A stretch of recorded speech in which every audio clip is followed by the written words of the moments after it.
आकाशवाणी से प्रस्तुत है समाचार प्रभात।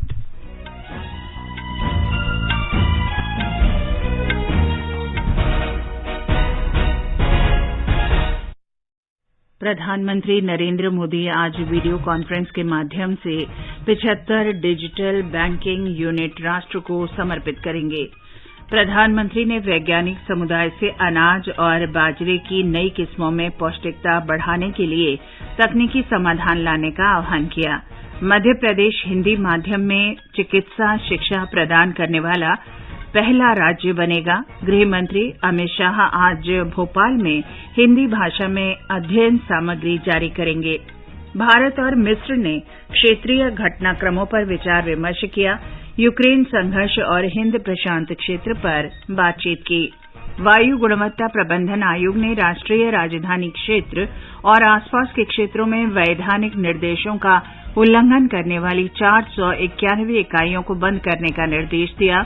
तुर्की के उत्तरी बार्टिन प्रांत में एक कोयला खदान में विस्फोट से 41 लोगों की मौत।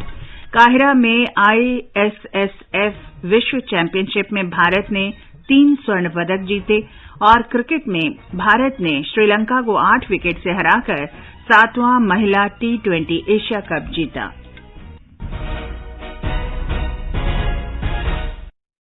समाचार प्रभात में मुनीश शर्मा के साथ मैं चंद्रिका जोशी। प्रधानमंत्री नरेंद्र मोदी आज वीडियो कॉन्फ्रेंस के माध्यम से 75 डिजिटल बैंकिंग इकाइयां राष्ट्र को समर्पित करेंगे। वे इस अवसर पर उपस्थित लोगों को भी संबोधित करेंगे। वित्त मंत्री ने इस वर्ष अपने बजट भाषण में स्वतंत्रता के 75 वर्ष के उपलक्ष्य में देश के 75 जिलों में 75 डिजिटल बैंकिंग इकाइयां खोलने की घोषणा की थी। इसका उद्देश्य देश के हर क्षेत्र तक डिजिटल बैंकिंग के लाभ पहुंचाना है। इस प्रयास में 11 सार्वजनिक क्षेत्र के बैंक, 12 निजी बैंक और एक लघु वित्त बैंक शामिल है। ब्यौरा हमारे संवाददाता से। इन डिजिटल बैंकिंग इकाइयों में लोगों को बचत खाता खोलने, राशि अंतरित करने, फिक्स डिपॉजिट में निवेश करने, ऋण के लिए आवेदन करने, जारी किए गए चेक के लिए स्टॉप पेमेंट निर्देश देने, क्रेडिट या डेबिट कार्ड के लिए आवेदन करने, खाते का विवरण देखने, करों का भुगतान करने, बिलों का भुगतान करने, नामांकन करने जैसी विभिन्न डिजिटल बैंकिंग सुविधाएं प्रदान की जाएंगी। डिजिटल बैंकिंग इकाइयां ग्राहकों को साल भर बैंकिंग उत्पादों और सेवाओं तक किफायती, सुविधाजनक पहुंच और बेहतर डिजिटल अनुभव प्रदान करने में सक्षम बनाएंगी। वे डिजिटल वित्तीय साक्षरता का प्रसार करेंगी और ग्राहकों को साइबर सुरक्षा जागरूकता और सुरक्षा उपाय के बारे में शिक्षित करने पर विशेष जोर दिया जाएगा। इसके अलावा डिजिटल बैंकिंग इकाइयों द्वारा प्रत्यक्ष रूप से या उसके व्यापार सेवा प्रदाता, बिजनेस फैसिलिटेटर्स या कॉरेस्पोंडेंट्स के माध्यम से प्रस्तुत किए जा रहे व्यवसाय और सेवाओं से संबंधित ग्राहकों की शिकायतों का निवारण करने और उनको सहायता उपलब्ध कराने के लिए पर्याप्त डिजिटल व्यवस्थाएं होंगी। अनुपम मिश्र, आकाशवाणी समाचार, दिल्ली। प्रधानमंत्री नरेंद्र मोदी ने वैज्ञानिक समुदाय से अनाज और बाजरे की नई किस्मों में पौष्टिकता बढ़ाने के लिए तकनीकी समाधान के साथ आगे आने का आह्वान किया है। श्री मोदी ने कल नई दिल्ली में वैज्ञानिक और औद्योगिक अनुसंधान परिषद CSIR की बैठक की अध्यक्षता करते हुए वैज्ञानिक समुदाय से कहा कि वो न सिर्फ भारत बल्कि दुनिया के लिए प्रौद्योगिकी का विकास करें और हरित ऊर्जा पर ध्यान केंद्रित करते हुए ऊर्जा जरूरतों को पूरा करने के नए उपाय करें। प्रधानमंत्री ने पिछले 80 वर्षों में परिषद के प्रयासों की सराहना की और 2042 की परिषद की परिकल्पना तैयार करने का अनुरोध किया। वर्ष 2042 में CSIR की स्थापना के 100 वर्ष पूरे हो जाएंगे। प्रधानमंत्री CSIR के अध्यक्ष भी हैं। उन्होंने इस बात पर बल दिया कि आम आदमी तक प्रौद्योगिकी की पहुंच बनाने के लिए वैज्ञानिक, वाणिज्यिक और सामाजिक घटकों की एकीकृत दृष्टिकोण को अपनाना चाहिए। प्रधानमंत्री नरेंद्र मोदी कल PM किसान सम्मेलन 2022 का उद्घाटन करेंगे। नई दिल्ली के पूसा भारतीय कृषि अनुसंधान संस्थान में आयोजित हो रहे इस सम्मेलन में देश के 13,000 से अधिक किसान और लगभग 1,500 कृषि स्टार्टअप उद्यम भाग लेंगे। कृषि और किसान कल्याण मंत्री नरेंद्र सिंह तोमर ने बताया कि प्रधानमंत्री मोदी सम्मेलन के दौरान PM किसान योजना के अंतर्गत 12वीं किस्त के रूप में 16,000 करोड़ रुपए जारी करेंगे। 8 करोड़ से अधिक किसान प्रत्यक्ष लाभ अंतरण के माध्यम से राशि प्राप्त करेंगे। 17 और 18 अक्टूबर को कृषि मंत्रालय 2 दिवसीय कार्यक्रम आयोजित कर रहा है। 17 अक्टूबर को प्रधानमंत्री जी किसान सम्मान निधि योजना के अंतर्गत 16,000 करोड़ रुपए की राशि किसानों के खातों में अंतरित करेंगे। स्टार्टअप कॉन्क्लेव का शुभारंभ भी माननीय प्रधानमंत्री जी के कर कमलों से होगा। श्री तोमर ने बताया कि प्रधानमंत्री मोदी कृषि स्टार्टअप संगोष्ठी और प्रदर्शनी तथा रसायन और उर्वरक मंत्रालय के 600 पीएम किसान समृद्धि केंद्रों का भी उद्घाटन करेंगे। श्री तोमर ने कहा कि इससे कंपनियों को एकल ब्रांड नाम से भारत से उर्वरकों की बिक्री में मदद मिलेगी।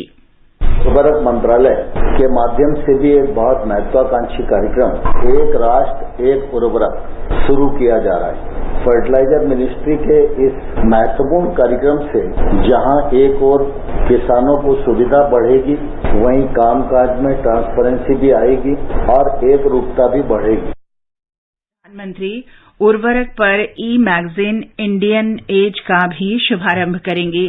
ये ई पत्रिका उर्वरकों की कीमत, उपलब्धता, उपभोग तथा किसानों की सफलता गाथा सहित उर्वरकों की घरेलू और अंतर्राष्ट्रीय स्थिति के बारे में जानकारी उपलब्ध कराएगी। अंतर्राष्ट्रीय सौर गठबंधन का 5वां सम्मेलन कल नई दिल्ली में होगा। सम्मेलन में 109 देशों के प्रतिनिधि सौर ऊर्जा के संवर्धन से कम कार्बन उत्सर्जन वाली अर्थव्यवस्था बनाने की दिशा में अपने अनुभवों को साझा करेंगे।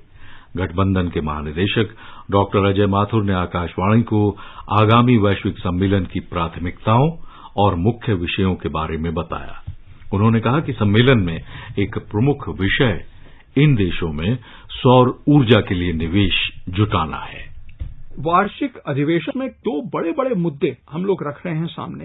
एक तो है किस प्रकार से निवेश उन जगहों पर लेके आए जहां पर वो नहीं हो रहा है। पिछले साल में 2021 में लगभग $200 बिलियन का निवेश हुआ था सोलर में दुनिया भर में, लेकिन केवल 5% अफ्रीका में हुआ। तो हम लोगों ने इन्वेस्टर्स से पूछा इसकी वजह क्या है, और ये बताया गया कि क्योंकि इन्वेस्टर्स का जो कॉन्फिडेंस है वो बढ़ाना पड़ेगा इन देशों में जाने के लिए। तो हम लोग जा रहे हैं इस अधिवेशन में एक प्रपोजल लेके एक पेमेंट गारंटी मैकेनिज्म बनाया जाए, जिसके तहत अगर कोई प्रोजेक्ट इन देशों में बने, बिजली का पेमेंट वो पार्टी ना कर पाए तो इस पेमेंट गारंटी मैकेनिज्म के द्वारा हो। इस वजह से जो इंटरनेशनल इन्वेस्टर्स हैं उनका कॉन्फिडेंस बढ़ेगा और इन एरियाज में निवेश भी बढ़ेगा।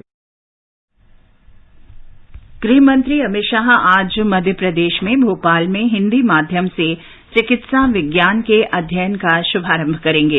इस अवसर पर वे एमबीबीएस के पहले वर्ष की पुस्तकें जारी करेंगे। इस दौरान शैक्षणिक संस्थानों में गोष्ठियां और अन्य गतिविधियां आयोजित की जाएंगी। हमारे संवाददाता की एक रिपोर्ट।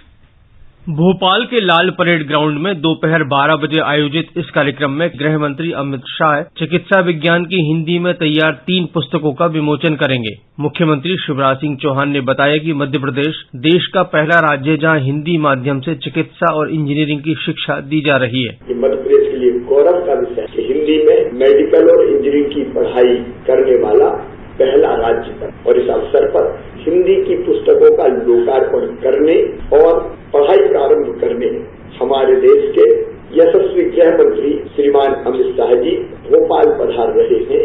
चिकित्सा जगत के 97 विशेषज्ञों की टीम भोपाल में स्थापित हिंदी प्रकोष्ठ में चिकित्सा जगत की लोकप्रिय अंग्रेजी पुस्तकों को हिंदी में तैयार कर रही है। इस हिंदी प्रकोष्ठ का नाम मंदार रखा गया है, जो समुद्र मंथन के समय उपयोग किए गए मंदार पर्वत की तर्ज पर है। गृह मंत्री अमित शाह एक अन्य कार्यक्रम में ग्वालियर में नए हवाई अड्डे की आधारशिला रखेंगे। नए हवाई अड्डे के निर्माण पर लगभग 500 करोड़ रुपए खर्च होंगे। श्री शाह ग्वालियर में ही प्रधानमंत्री ग्रामीण आवास योजना के लाभार्थियों के गृह प्रवेश कार्यक्रम में भी शामिल होंगे और जल जीवन मिशन के तहत विभिन्न योजनाओं का उद्घाटन और शिलान्यास करेंगे। संजीव शर्मा, आकाशवाणी समाचार, भोपाल। ये समाचार आकाशवाणी से प्रसारित किए जा रहे हैं। ये समाचार आकाशवाणी से प्रसारित किए जा रहे हैं। आगे बढ़ने से पहले एक नजर मुख्य समाचारों पर। प्रधानमंत्री नरेंद्र मोदी आज वीडियो कॉन्फ्रेंस के माध्यम से 75 डिजिटल बैंकिंग यूनिट राष्ट्र को समर्पित करेंगे। प्रधानमंत्री ने वैज्ञानिक समुदाय से अनाज और बाजरे की नई किस्मों में पौष्टिकता बढ़ाने के लिए तकनीकी समाधान लाने का आह्वान किया। मध्य प्रदेश हिंदी माध्यम में चिकित्सा शिक्षा प्रदान करने वाला पहला राज्य बनेगा। गृहमंत्री अमित शाह आज भोपाल में हिंदी भाषा में अध्ययन सामग्री को जारी करेंगे। भारत और मिस्र ने क्षेत्रीय घटनाक्रम पर विचार विमर्श किया। यूक्रेन संघर्ष और हिंद प्रशांत क्षेत्र पर की बातचीत। वायु गुणवत्ता प्रबंधन आयोग ने राष्ट्रीय राजधानी क्षेत्र और आसपास के क्षेत्रों में वैधानिक निर्देशों का उल्लंघन करने वाली 491 इकाइयों को बंद करने का निर्देश दिया। तुर्की के उत्तरी बाटिन प्रांत में एक कोयला खदान में हुए विस्फोट से 41 लोगों की मौत। कायरा में ISSF विश्व चैंपियनशिप में भारत ने जीत लिए हैं 3 स्वर्ण पदक। और क्रिकेट में भारत ने श्रीलंका को 8 विकेट से हराकर 7वां महिला T20 एशिया कप जीता। क्या आप वरिष्ठ नागरिक हैं? क्या आपके मन में सेहत, आर्थिक, सामाजिक या भावनात्मक मुद्दों से जुड़ा कोई सवाल है?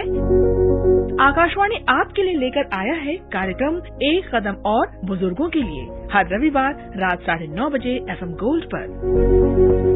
आप अपने सवाल हमें व्हाट्सएप नंबर 9289094044 पर भेज सकते हैं या इस पते पर ईमेल कर सकते हैं एक कदम और airnews@gmail.com।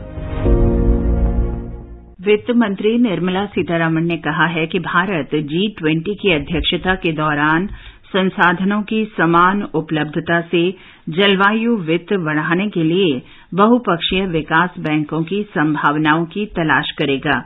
उन्होंने कहा कि शनिवार को वाशिंगटन में विश्व बैंक के अध्यक्ष डेविड मेल्ट्ज के साथ बातचीत में विभिन्न मुद्दों पर विचार विमर्श हुआ।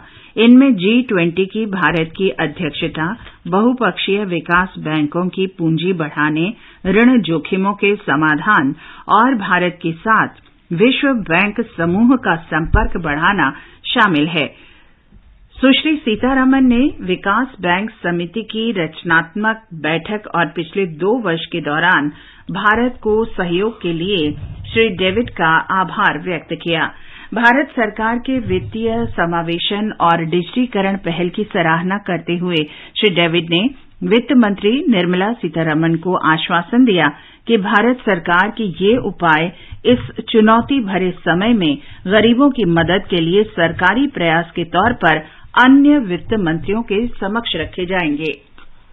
विदेश मंत्री डॉक्टर एस जयशंकर ने कल मिस्र में भारतीय समुदाय से राष्ट्रीय हितों को आगे बढ़ाने और इस क्षेत्र में भारत की छवि बनाए रखने के लिए भारतवंशियों का आभार व्यक्त किया।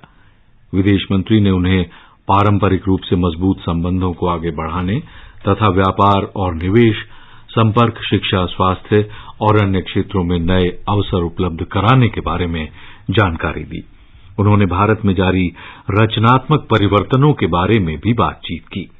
इससे पहले डॉक्टर जयशंकर ने काहिरा में मिस्र के विदेश मंत्री सामे शौकरी से मुलाकात की और दोनों ही नेताओं ने क्षेत्रीय घटनाक्रम पर विचार विमर्श किया तथा यूक्रेन संघर्ष और हिंद प्रशांत क्षेत्र को लेकर भी चर्चा की। डॉक्टर जयशंकर श्री शौकरी के निमंत्रण पर मिस्र की 2 दिन की यात्रा पर थे। मिस्र के विदेश मंत्री के साथ संयुक्त संवाददाता सम्मेलन में डॉक्टर जयशंकर ने कहा कि भारत और मिस्र के बीच रक्षा और सुरक्षा सहयोग में तेजी आई है और दोनों ही देश नवीकरणीय ऊर्जा, व्यापार, पर्यटन और संपर्क क्षेत्र में नए अवसर तलाशेंगे। विदेश मंत्री ने एक ट्वीट में कहा कि श्री शौकरी के साथ रचनात्मक बैठक से दोनों देशों के गहरे संबंधों का पता चलता है। भारत ने कहा है कि सीमा पर शांति के बिना चीन के साथ संबंध सामान्य नहीं हो सकते। अग्रिम क्षेत्रों में अभी भी तैनात दोनों पक्षों के सैनिकों को पूरी तरह से पीछे हटना होगा। विदेश मंत्रालय के एक बयान में कहा गया है कि भारत चीन सीमा मामलों पर परामर्श और समन्वय के लिए बनाए गए कार्यतंत्र की वर्चुअल माध्यम से कल 25वीं बैठक हुई। बैठक में दोनों देशों ने वास्तविक नियंत्रण रेखा पर स्थिति की समीक्षा की और गोगरा हॉट स्प्रिंग क्षेत्र में पेट्रोलिंग पॉइंट 15 पर सैनिकों के पीछे हटने का स्वागत किया। विदेश मंत्रालय ने कहा कि दोनों पक्ष द्विपक्षीय संबंधों में सामान्य स्थिति बहाली के लिए वास्तविक नियंत्रण रेखा से जुड़े शेष मुद्दों को जल्द से जल्द हल करने के लिए राजनयिक और सैन्य चैनलों के माध्यम से चर्चा जारी रखने पर सहमत हुए। तुर्की के उत्तरी बार्टिन प्रांत में कोयले की एक खान में हुए विस्फोट में मृतकों की संख्या बढ़कर 41 हो गई है। तुर्की के आंतरिक मंत्री सुलेमान सोयलू ने बताया कि विस्फोट के समय खान में काम कर रहे 110 लोगों में से 58 को सुरक्षित निकाल लिया गया है। ये विस्फोट शुक्रवार को हुआ था। श्री सोयलू ने यह भी बताया कि एक खनिक को अस्पताल से छुट्टी मिल गई है, जबकि 10 का इलाज अभी चल रहा है। ऊर्जा मंत्री फातेह डोनमेज ने कहा है कि खान में लगी आग पर लगभग काबू कर लिया गया है। अधिकारियों ने बताया कि घटना के कारणों का पता लगाने के लिए जांच शुरू कर दी गई है। वायु गुणवत्ता प्रबंधन आयोग ने वायु प्रदूषण के खिलाफ कड़ी कार्रवाई करते हुए राष्ट्रीय राजधानी क्षेत्र में वैधानिक निर्देशों का उल्लंघन करने वाली 491 इकाइयों को बंद करने के निर्देश दिए हैं। आयोग ने 8,580 से अधिक स्थलों का निरीक्षण करने के बाद ये आदेश जारी किया। इनमें से 118 इकाइयां हरियाणा की, 211 उत्तर प्रदेश की और 52 राजस्थान की हैं। पर्यावरण, वन और जलवायु परिवर्तन मंत्रालय ने बताया कि आयोग अपने वैधानिक आदेशों और निर्देशों के सख्ती से अनुपालन का हर संभव उपाय करेगा। मंत्रालय ने कहा कि वायु प्रदूषण की रोकथाम से संबंधित निर्देशों के उल्लंघन को बहुत गंभीरता से लिया जा रहा है। गंभीर उल्लंघन के मामलों में न केवल इकाइयों को बंद करने के आदेश जारी किए जाएंगे, बल्कि उन पर पर्यावरण क्षतिपूर्ति जुर्माना लगाया जाएगा और अभियोजन की कार्रवाई भी शुरू की जाएगी। तेलंगाना में आज पहली ग्रुप 1 प्रारंभिक परीक्षा में 3,80,000 से ज्यादा उम्मीदवार शामिल होंगे।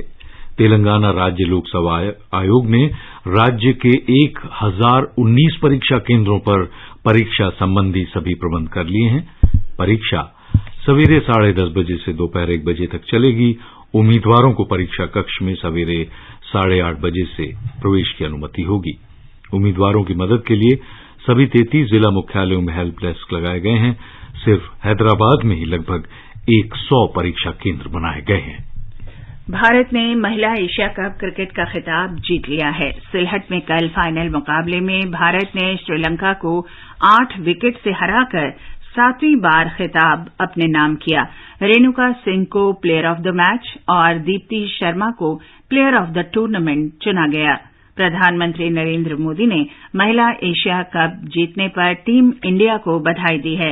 अपने संदेश में प्रधानमंत्री ने कहा कि भारतीय महिला क्रिकेट टीम ने अपने धैर्य और निपुणता से देश को गौरवान्वित किया है।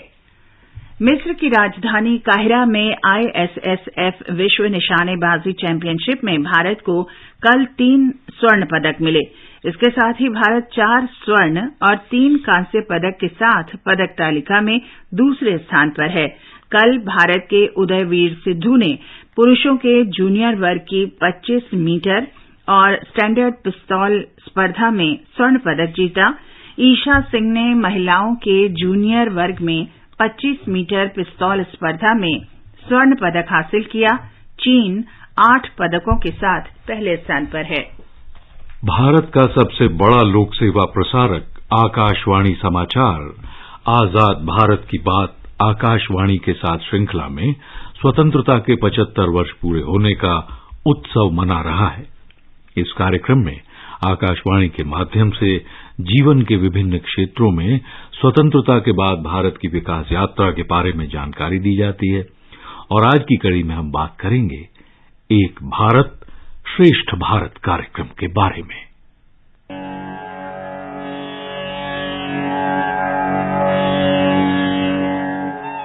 एक भारत श्रेष्ठ भारत कार्यक्रम राष्ट्रीय एकता की भावना को बढ़ावा देने और देश के लोगों के बीच भावनात्मक बंधन के ताने बाने को मजबूत करने की दिशा में सरकार की एक अनूठी पहल है।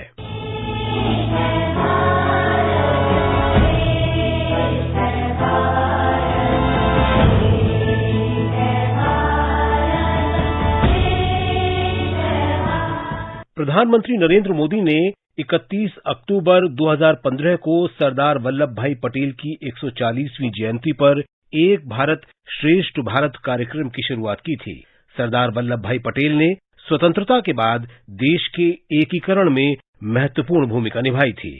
आने वाले दिनों में भारत सरकार की तरफ से राज्यों के साथ और सहयोग के साथ हम एक योजना बनाने के लिए सोच रहे हैं। मैंने एक छोटी कमेटी बनाई है, वो कमेटी उसका प्रारूप तैयार कर रही है और उस योजना का नाम है एक भारत श्रेष्ठ भारत। एक भारत श्रेष्ठ भारत कल्पना ये है, हर वर्ष अपने राज्य को किसी एक राज्य के साथ हर राज्य जोड़े। भारत विविधतापूर्ण ताने बाने से बुना राष्ट्र है और सभी नागरिक एक राष्ट्रीय पहचान से जुड़े हैं। अहिंसा और न्याय के सिद्धांतों पर आधारित स्वतंत्रता संग्राम के साथ साथ देश में सांस्कृतिक विकास का एक समृद्ध इतिहास रहा है। एक भारत श्रेष्ठ भारत कार्यक्रम के अंतर्गत राज्यों और केंद्र शासित प्रदेशों के बीच एक निश्चित समय के लिए सांस्कृतिक आदान प्रदान किया जाता है। राज्य और केंद्र शासित प्रदेश निश्चित गतिविधियों के लिए समझौता ज्ञापन पर हस्ताक्षर करते हैं। साझा इतिहास और आपसी समझ ने विविधता में एकता के विचार को सुदृढ़ किया है। विविधता में एकता का ये विचार राष्ट्रीयता की भावना के रूप में उभर कर सामने आता है। राष्ट्रीयता की इस भावना को भविष्य में पुष्पित और पल्लवित करने की आवश्यकता है।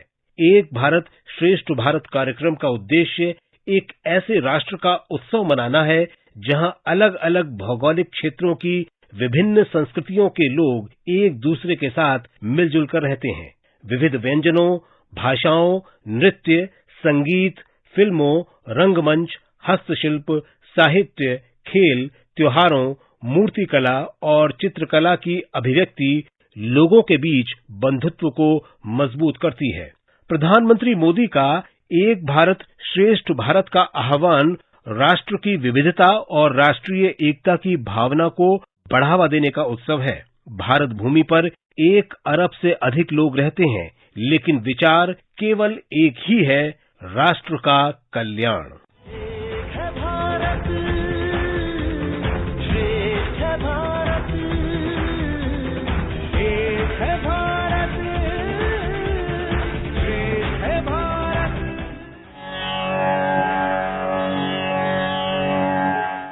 आजाद भारत की बात आकाशवाणी के साथ। इस कार्यक्रम को ट्विटर पर @AIR news alerts, YouTube channel news on AIR official, news on AIR app, Facebook और इंस्टाग्राम पर भी सुना जा सकता है। तो आजाद भारत की बात आकाशवाणी के साथ सुनने के लिए बने रहिए हमारे साथ।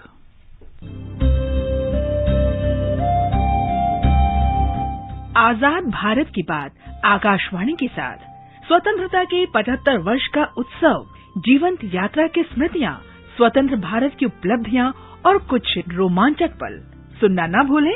आकाशवाणी के FM गोल्ड चैनल 100.1 मेगाहर्ट्ज और दूसरे चैनलों पर 15 अगस्त से प्रतिदिन प्रसारित श्रृंखला आजाद भारत की बात आकाशवाणी के साथ।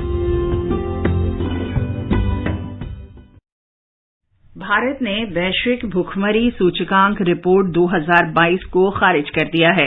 इस सूचकांक में भारत को 121 देशों में से 107वें स्थान पर दिखाया गया है। महिला और बाल विकास मंत्रालय ने एक बयान में कहा है कि ये सूचकांक भुखमरी के त्रुटिपूर्ण पैमाने पर आधारित है और इसके आकलन में कई गंभीर खामियां हैं।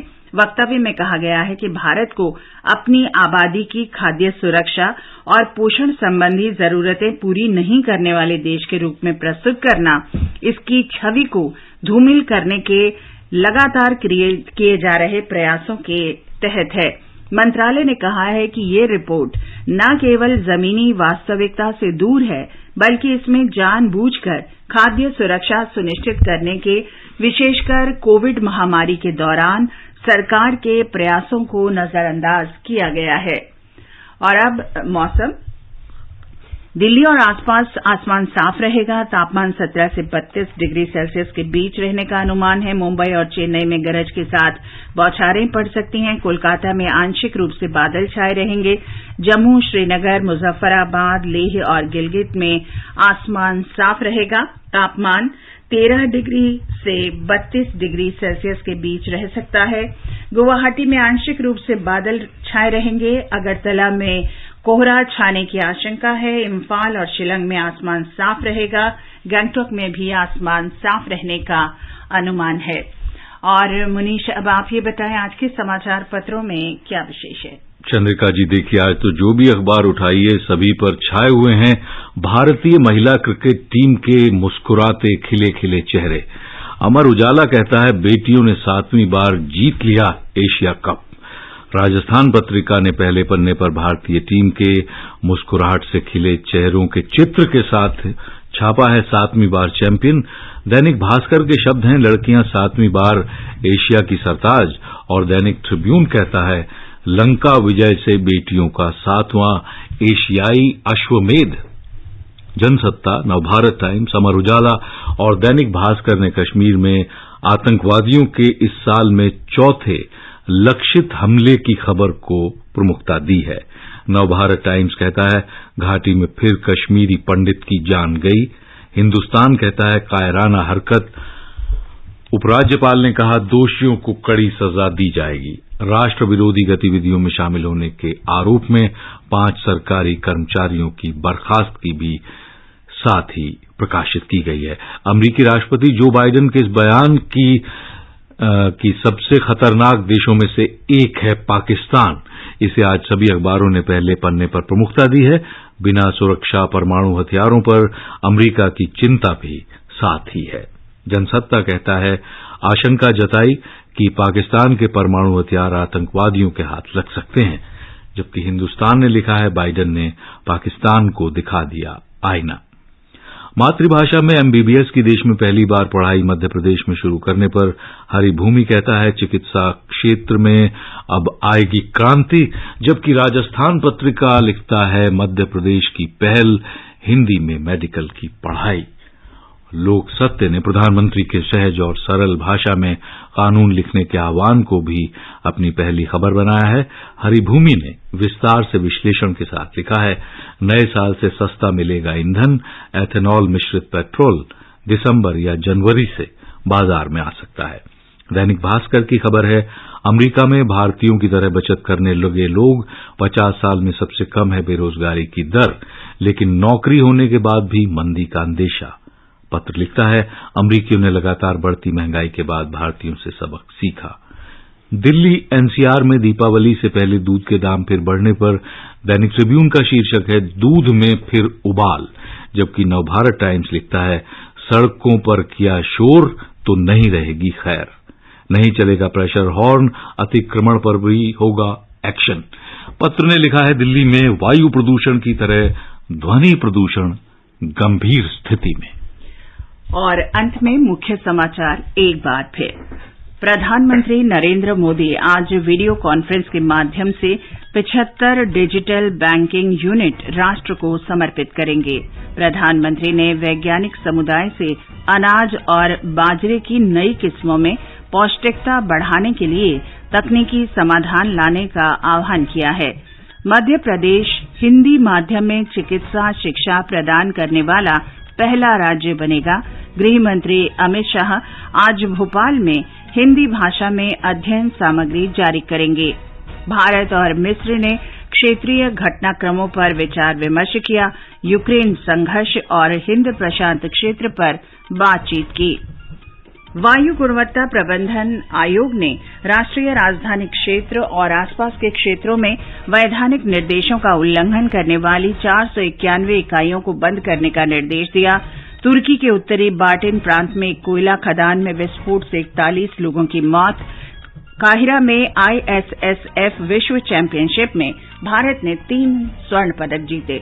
इसके साथ ही समाचार प्रभात का ये अंक समाप्त हुआ। नमस्कार।